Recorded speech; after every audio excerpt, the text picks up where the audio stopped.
I'm asking it. I'm trying to get you a drip. Hello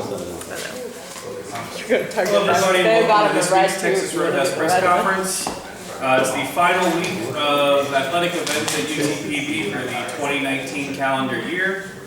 Men's and women's basketball play at Texas A&M Kingsville this Thursday night, with women set to tip off at 5:30. And then this Saturday, both teams will be in Laredo to take on Texas A&M International.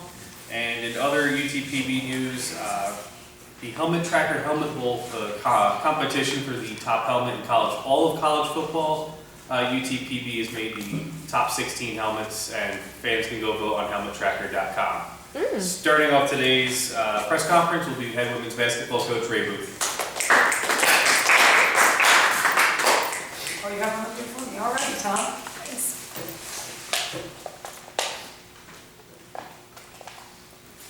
How you doing, Coach? I'm good, how are you? I'm sensational. Sensational. Yeah, for sure. Tough losses weekend. They shot nearly 50% from the three-point line. And that's something you've been talking about over the past couple of weeks, is protecting behind the arc. Yeah. What do you think is those biggest struggles when trying to do that but not succeeding? You know, I think it was a tough game from start to finish for us, and I think for a variety of reasons. As you guys already know, Kayla did not play, and she was injured the day before our practice. So we really had to kind of change some things, and if we had a little bit more time, I think we would have been better prepared. But we had two young kids playing at that spot, and I never felt like we were really ever composed for the entire game.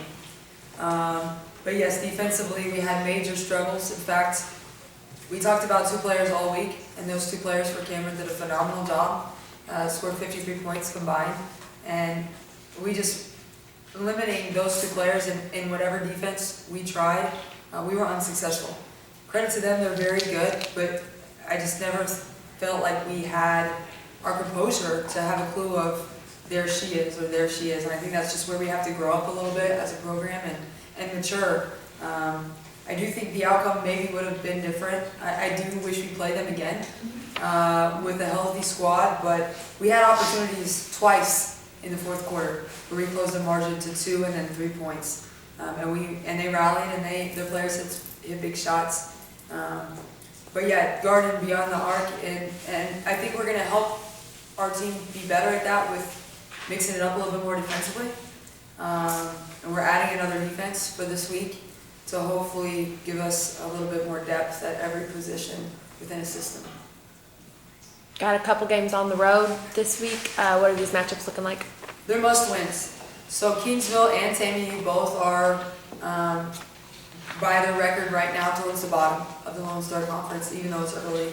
They're must-wins for us. Kingsville is extremely guard. We're just focusing on Thursday. Kingsville is extremely guard-heavy. They're very athletic and they're very quick. So we think it's a good matchup, but again, our composure is going to be key, because if we play at their speed, we're going to be out of control. Coach, You got it, brother. Holly and Jordan both had big games over the weekend, and again, we talked about, these freshmen for your team that are asked to play such a large role. Again, what did they show you in that game, and what have you seen as far as their growth so far this season? I still think they're figuring it out. They put up great numbers. Jordan 6 for 16, probably should have been 10 for 16.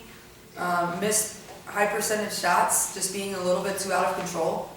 Holly could have that game every game, but I think Holly just needs to turn it on a little earlier. If you look at her box score from first half to second half, almost every game, it's mirrored the same, and we really need her to step up and be more of a scorer, especially with Kayla out. But those two, wow, unbelievable potential with this freshman class. I will say I think Lamia did an amazing job with her limited minutes due to foul trouble. She was 100% from the field, and who's talking with us today, KJ, probably worked harder than any player I've ever seen for 40 minutes, or for her minutes. She played 38, I think. Let me look, 38 minutes. Played incredibly hard and had some major blocks for her size, major blocks. And just was the energy we needed. If we all had her energy, I think the outcome of the game would have been a little bit different. And that's the great thing about KJ, and maybe the unfortunate thing about where we are right now, where we need to grow in terms of the team, is to play that hard for 40 minutes no matter what our circumstances, no matter what the officiating is, if we're making layups, missing layups, how well two of their players are playing, we need to play a lot harder, and KJ kind of set the bar for the rest of our team that game. Now, we spoke to Emile also last week, and we kind of talked about her maybe having a good game. And how was it knowing that coming in we had high expectations, but the foul trouble kind of messed up, and she still had a pretty decent game, but knowing that it could have been a lot better? Absolutely. I mean, she has been consistent for us. I would say her field goal percentage has been consistent for the most part this entire season. We know what we're going to get from Mamiya. It's just how much can we get. If she gets in foul trouble, she can't play more than 20 minutes a game. And she has physical limitations right now too that continue to impact her ability to guard. And you know, she missed some rotations defensively that gave up some inside out to where they hit wide open shots. So we have a lot. Our perimeter defense is not just due to our perimeter players. It really is a collective team effort. And I think the healthier that she becomes, the more deadly she becomes, and the better we are as a team. Coach, you've got, like we mentioned, those road games, and then it's a little bit of a break for the holidays. How do you kind of handle giving your team that break, but also keeping them focused and ready to still come back and play out another half of the season? It's tough. You know, I always feel like Christmas break comes at the right time, but you want to get the best version of your team back afterwards. And so I do think going into the break with 2 wins this week is a must. That is going to be huge for us. We need to be 4-1 going into Christmas break. Because once we return, we play pretty tough competition. We're on the road to Angelo State, and then we go to Lubbock Christian, and then we're home against West Texas and Eastern New Mexico. So we really need to be 4-1 going into the break, and I think that's the focus. But then after, hopefully we win at TMU, the conversation in the post-game locker room is going to be what we're trying to do over Christmas break. We only have 3 days once we return to when we play Angelo State. And so we really need to, I would say, be a very mature team over Christmas, understanding who we have. Hopefully we do more than them, but hopefully we are as healthy and physically ready to go. And we're not trying to get the rust off for 2 days to then go play a top 25 team. That once we come in the door on the 27th, we're ready to practice and get better and prepare for them. So I think challenging them with, we only have 3 days. This team wants it enough, they care about each other enough to where they're going to hold each other accountable, and they're going to go and run and get in the gym and do all the things that they should be doing as college athletes. I trust this group to do what they're supposed to do off the court for the betterment of the team. Okay. Thank you, Coach. Thanks, Coach. Next up is senior Kristian James.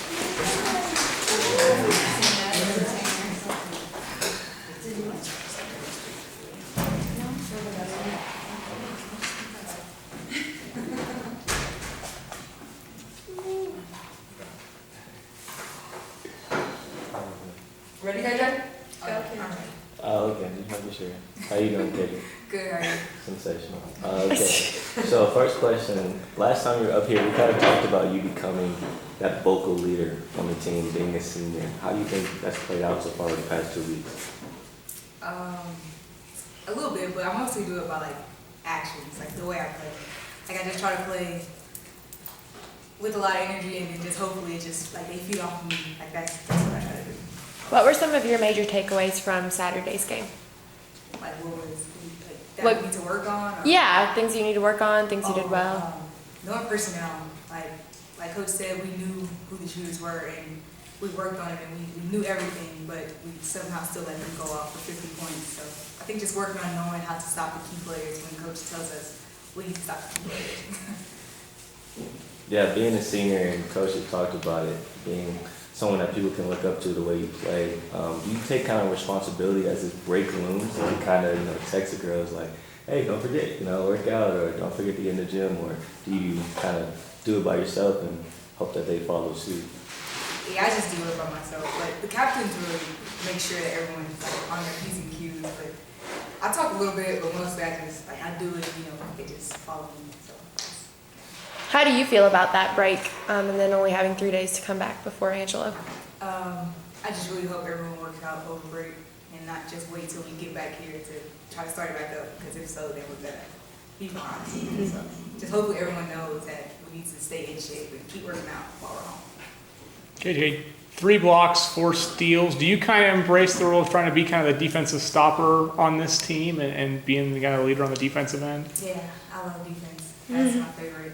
It started off with Mia, like when she started the game with the N1, and then I fed off her energy. Like that just made me want to go. So that's what happened. So you always love defense. What is it you love about playing defense?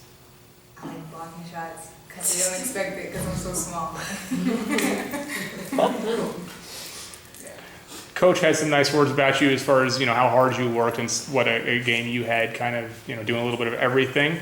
What's it mean to you when you hear your coach kind of compliment you on that kind of stuff? It means a lot. Like, it makes you just want to do more, just keep it up. Like, don't just let this be a compliment and I'll fall off. Like, she expects this now, so I have to keep going up and up to make her say that again and again and again. Not just the one-time